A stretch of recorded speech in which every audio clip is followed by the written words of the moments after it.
Welcome to Shubha's World. இந்த video ரெண்டு பார்ட்ஸ்ல இருக்கும். ஃபர்ஸ்ட் பார்ட்ல வந்து நியூபார்ன் பேபியோட தொப்புள் எப்படி கேர் பண்ணணும்.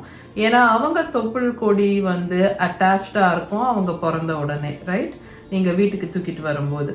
ஸோ அந்த டைம்ல குழந்தையோட அந்த தொப்புள் ஏரியாவை எப்படி கேர் பண்ணணும் அப்படிங்கிறது ஒரு ஃபர்ஸ்ட் பார்ட். அண்ட் தென் அதுக்கப்புறமா அந்த குழந்தை வளர வளர ஆஸ் அடல்ட்ஸ் நம்ம கூட வந்து எப்படி வந்து நம்மளோட நேவலை கேர் பண்ணிக்கணும் அப்படிங்கறது இந்த வீடியோல பார்க்க போறோம்.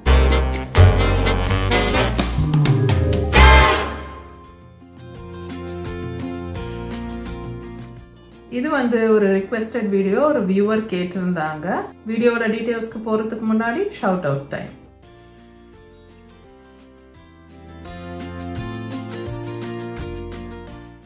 முக்கியமான டிஸ்க்ளைமர், நான் டாக்டர் கிடையாது அண்ட் நான் ஹெல்த் கேர் ப்ரொஃபஷனல் கிடையாது. இந்த வீடியோல நான் சொல்ற எல்லா விஷயமும் நான் என்னோட பிரெக்னன்சி டைம்ல அண்ட் அதுக்கப்புறமா என் குழந்தைங்க பிறந்தப்புறம் அந்த மாதிரி ஸ்டேஜஸ்ல படிச்சு தெரிஞ்சுக்கிட்ட விஷயங்கள். ஓகே, ஃபர்ஸ்ட் வந்து நம்ம நியூபார்ன் பேபி. ஸோ குழந்தை பிறந்த உடனே அவங்களோட அந்த தொப்புள் ஏரியாவை எப்படி கேர் பண்ணணும் அப்படின்னு பார்க்க போறோம்.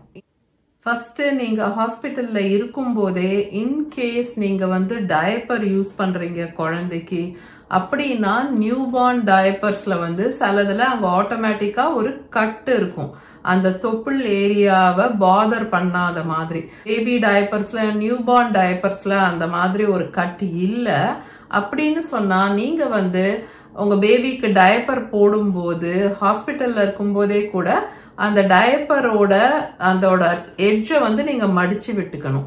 பேசிக்கா விஷயம் என்னன்னா, அந்த தொப்புள் கொடி அட்டாச்சா இருக்குல்ல தொப்புள்ள, அது வந்து காத்தோட்டமா இருக்கணும் எப்பவுமே. ஸோ அதை வந்து டயப்பர் வச்சு நீங்க கவர் பண்ணக்கூடாது, அது மேல நீங்க டயப்பர் போடவே கூடாது. அந்த டயப்பரை வந்து அந்த தொப்புளுக்கு கீழே வரைக்கும் மடிச்சு விட்டு தான் நீங்க டயப்பர் போடணும். டைட்டான பேண்ட்ஸ் மாதிரியோ இல்ல அண்டர்வேர் ஸ்டைல்ல இருக்கக்கூடிய ஷார்ட்ஸ் மாதிரியோ எதுவுமே வந்து நீங்க அந்த தொப்புள் கொடி மேல கவர் பண்ற மாதிரி, அந்த தொப்புள் ஏரியாவை கவர் பண்ற மாதிரி போடக்கூடாது. எப்பவுமே அந்த தொப்புள் கொடியும் தொப்புள் ஏரியாவும் கொஞ்சம் லூஸா நீங்க கவர் பண்ணலாம், பட் ஜென்ரலா காத்தோட்டமா இருக்கணும் அது காயறதுக்கு அப்படின்னு சொல்றாங்க. ஃபர்ஸ்ட் நீங்க க்ளோஸா பாத்தீங்கன்னா அந்த தொப்புள் கொடிய வந்து ஃபர்ஸ்ட் கொஞ்சம் சாஃப்டா பிளெக்சிபிளா இருக்க மாதிரி இருக்கும்.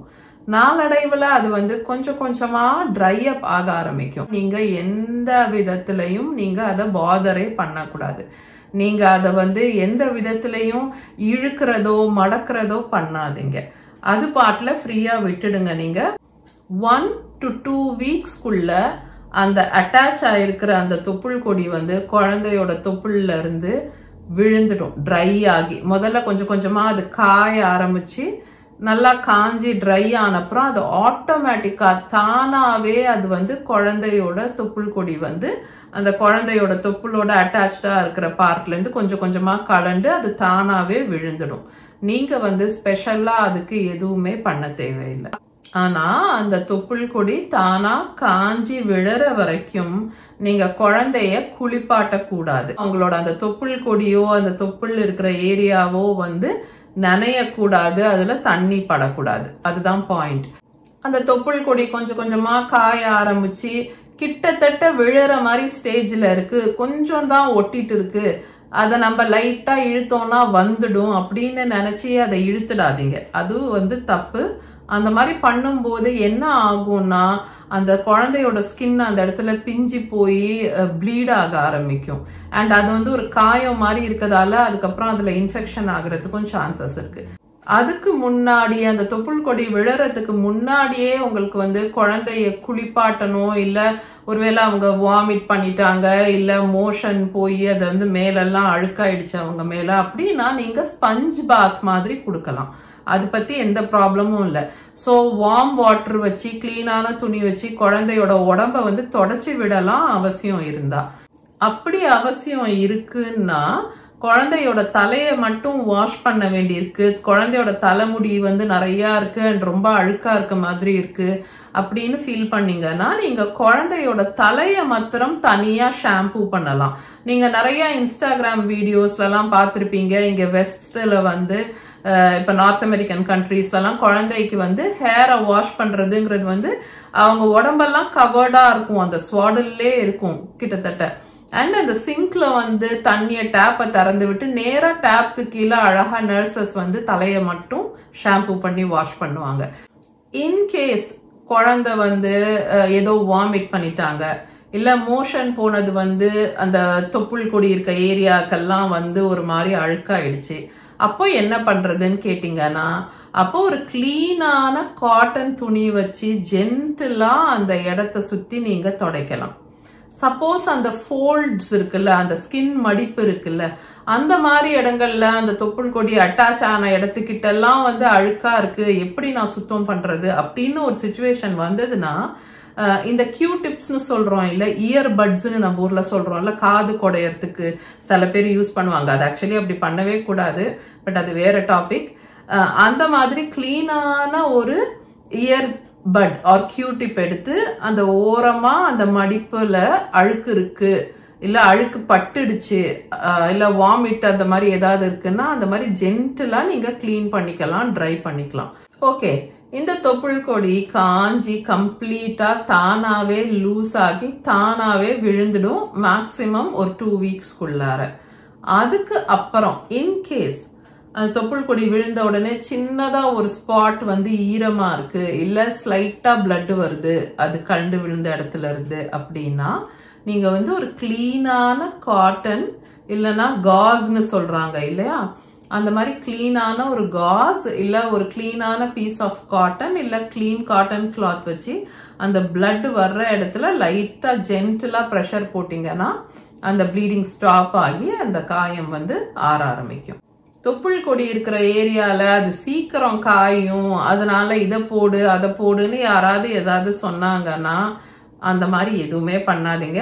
ஸோ ஒன்ஸ் அந்த தொப்புள் கொடி காஞ்சி விழுந்த அப்புறம் சப்போஸ் ஈரமா இருக்கு, ஒரு காயம் இருக்கு, பிளட் வந்துட்டு இருக்குன்னா அது கொஞ்சம் ஆறுற வரைக்கும் வெயிட் பண்ணுங்க. அந்த காயமும் காஞ்ச அப்புறம் ஆறுன அப்புறம் நீங்க குழந்தைய குளிப்பாட்ட ஆரம்பிக்கலாம். இன்கேஸ் இதுக்கு நடுவுல இல்ல அந்த பெல்லி பட்டன் அந்த காஞ்ச ஸ்டம்ப் அந்த தொப்புள் கொடி காஞ்சி விழுந்த அப்புறம் ஸ்வெல்லிங் இருக்கு, இல்ல செவந்து இருக்கு, இல்ல வீக்கம், ஸ்வெல்லிங்னா என்ன வீங்கின மாதிரி இருக்கு, இல்ல அதுல இருந்து ஏதாவது லிக்விட் வருது, இல்லாட்டா ஒரு பேட் ஸ்மெல் அடிக்குது, சப்போஸ் அதுல பஸ் மாதிரி ஏதாவது வருது, அந்த மாதிரி எல்லாம் இருக்கு, இல்ல குழந்தைக்கு ஃபீவர் இருக்கு அப்படின்னா நீங்க உடனே போய் டாக்டரை பார்க்கணும். ஏன்னா இன்ஃபெக்ஷன் ஆயிருக்குன்னு அர்த்தம். அப்ப குழந்தைக்கு ஆன்டிபயோட்டிக்ஸ் தேவைப்படும் அண்ட் ஃபீவரையும் மேனேஜ் பண்ண வேண்டியிருக்கும். ஓகே, இப்போ பச்சிளம் குழந்தைக்கு ஆர் நியூ பார்ன் பேபிக்கான அந்த தொப்புள் கொடி ஆர் தொப்புள் ஏரியாவோட கேர் என்ன அப்படின்னு பார்த்துட்டோம். இப்போ வந்து அந்த தொப்புள் கொடி விழுந்தப்புறம் அந்த இடம் ஆறுனப்புறம் அவங்க குழந்தைங்களா இருக்கும்போது கொஞ்சம் கொஞ்சமா வளரும் போது பெரியவங்க ஆனப்புறம் எல்லாம் வந்து ஒரே ரூல் தான். ஜென்ரலா 2 கேட்டகரி இருக்கு தொப்புள் அப்படின்னு வரும்போது. ஒரு பள்ளமா இருக்கிற மாதிரி ஒரு தொப்புள் இருக்கு அப்படின்னா அது வந்து இன்னி அப்படின்னு சொல்றாங்க. சில பேருக்கு நீங்க பாத்தீங்கன்னா அந்த தொப்புள்ங்கிறது வந்து கொஞ்சம் பல்ஜாய் இருக்க மாதிரியே இருக்கும் நேச்சுரலாவே. சோ வெளி பக்கமா கொஞ்சம் பல்ஜ் ஆன மாதிரி இல்ல அப்படியே சமமா ஸ்கின்னோட ஸ்கின்னா இருக்கிற அளவுக்கு உள்ளுக்குள்ள பல்ஜ் ஆகி கிட்டத்தட்ட ஸ்கின் லெவலுக்கு பினிஷ் ஆன மாதிரி இருக்கும். அது வந்து அவுட்டின்னு சொல்றாங்க. எப்படிப்பட்ட தொப்புளா இருந்தாலும் அதுக்குள்ள ஃபோல்ட்ஸ் இருக்கும், ஸ்கின்னோட மடிப்புகள் இருக்கும்.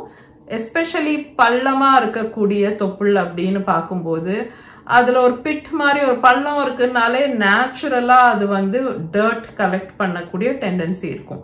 ஸோ டெட் செல்ஸ் ஆகட்டும், ஹேர் ஆகட்டும், டர்ட் ஆகட்டும், நம்ம குளிக்கும் போது அக்யூமுலேட் ஆகிற ஃப்ளோ ஆகிற ஏதாவது ரெசிடியூ ஆகட்டும், எல்லாமும் அந்த ஃபோல்ட்ஸ்ல போய் உட்கார்ந்துக்கும் நம்மளோட தொப்புள்ள.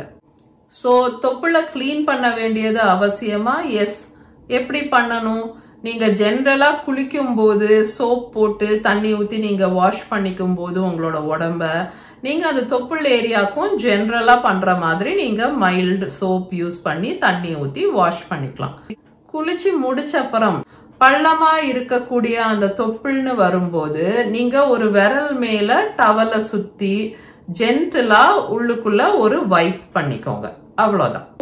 சப்போஸ் உங்களுக்கோ இல்ல உங்க குழந்தைக்கோ வந்து அந்த தொப்புள்ங்கிறது வந்து ரொம்ப ஃபோல்ட்ஸ் இருக்க மாதிரி இருக்கு, ஒழுங்கா கிளீன் ஆகல இப்படி சும்மா குளிக்கும் போது அப்படின்னு நினைச்சீங்கன்னா நீங்க வந்து ஒரு Q-tip, அதாவது எகெயின் இந்த இயர்பட்ஸ்னு சொல்றோம் இல்லையா, அதை யூஸ் பண்ணி குளிச்சு முடிச்ச உடனே ஜென்டிலா ஒரு தடவை அழுத்தாம ரொம்ப கேர்ஃபுல்லா ஜென்டிலா அந்த ஃபோல்ட்ஸ்ல முடிஞ்ச அளவுக்கு நீங்க கிளீன் பண்ணிக்கலாம்.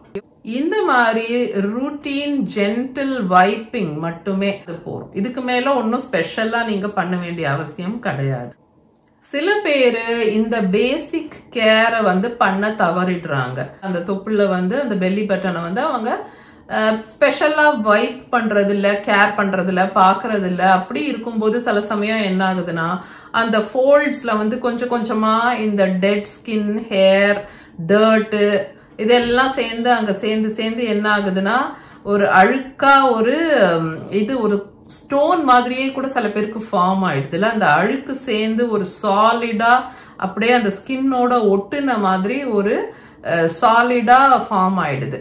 அந்த மாதிரி ஸ்டேஜஸ்ல திடீர்னு அவங்க வந்து ஒரு நாள் பார்த்துட்டு ஐயோ இது என்ன இப்படி பிளாக்கா உள்ளுக்குள்ள இருக்கு, இது இழுத்தாலும் வலிக்கிற மாதிரி இருக்கும். ஸோ அந்த மாதிரி நீங்க நோட்டீஸ் பண்றீங்க சப்போஸ் உங்களோட தொப்புள்ளனா, அதை நீங்களே தானா பிடிச்சி இழுக்காதீங்க. ஏன்னா நீங்க உங்க ஸ்கின்னையோ உங்களோட தொப்புளையோ ஹர்ட் பண்றதுக்கு சான்ஸ் இருக்கு. ஸோ ஒரு ஸ்கேப் மாதிரி இருக்கு, லைட்டா கொஞ்சம் அழுக்கு மாதிரி சேர்ந்து இருக்க மாதிரி இருக்குன்னா நீங்க வந்து அது சாஃப்டா இருக்குன்னா நீங்க குளிச்ச உடனே அதை வந்து ரிமூவ் பண்ணிக்கலாம்.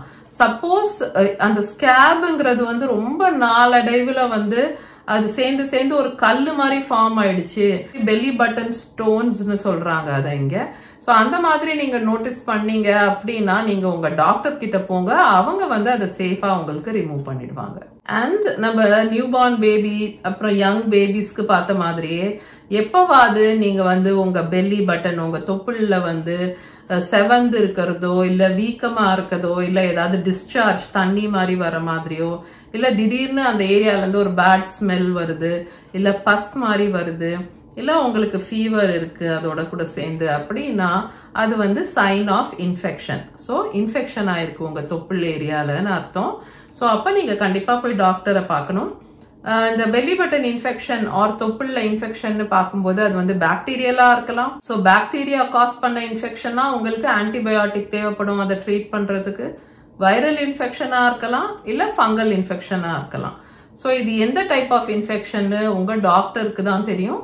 அவங்க வந்து பார்த்துட்டு என்ன இன்ஃபெக்ஷனோ அதுக்கு ஏற்ற மாதிரி ட்ரீட்மெண்ட் கொடுப்பாங்க. Okay, belly button care or navel care and அது சம்பந்தமான மற்ற சில விஷயங்களும் அடிஷ்னலா பார்த்துட்டோம். உங்களுக்கு ஏதாவது டவுட்ஸ் ஆர் கொஸ்டின்ஸ் இருந்ததுன்னா எனக்கு கண்டிப்பா கமெண்ட் பண்ணுங்க, நான் எல்லா கமெண்ட்டுக்கும் ரெஸ்பாண்ட் பண்ணுவேன். ஓகே, ஸோ உங்க எல்லாரையும் நான் இன்னொரு வீடியோல மீட் பண்றேன். until then take care.